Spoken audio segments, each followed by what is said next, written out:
Of the death of Elvis Presley. What better way to celebrate the life of the king than to meet a man who was there when it all happened?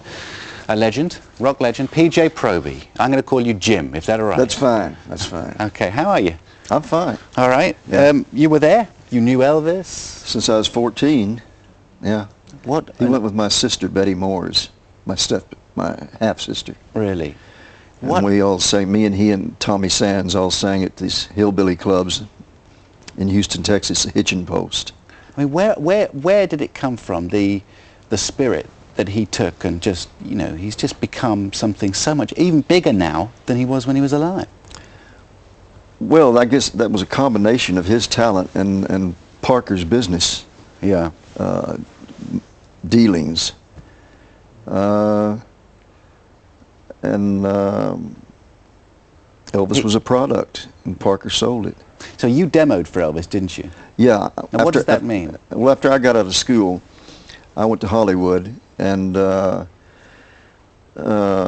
pursue my own career, and I got mixed up with. I started doing demonstration records, demos for Johnny Cash, Bobby V, and I did one for Elvis one day.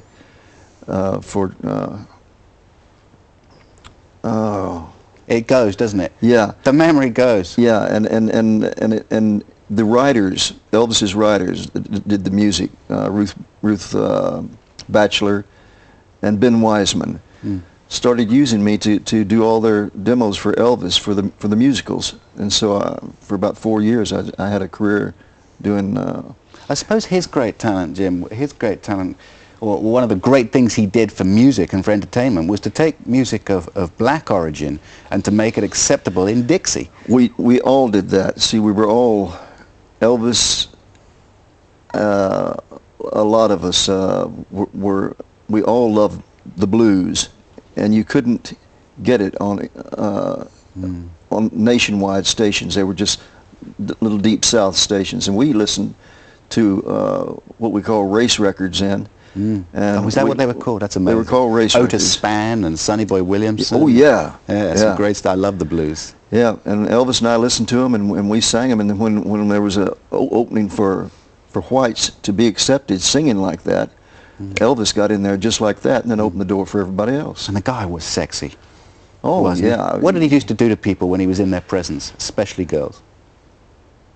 I never saw him around too many girls. He was just, I was always in the living room with all the boys and everything. And he just sit there and, I think y'all call it posing over here. Yeah, I think that would be He just fair look enough. right, look left, and then if he fancied somebody, look him straight in the eye, and they'd know it. Yeah. What about those movements? I mean, you know, when he was young, was there a moment when he suddenly started doing all the kind of gyrating and jiving, or had he always done that? That was from the beginning. Really?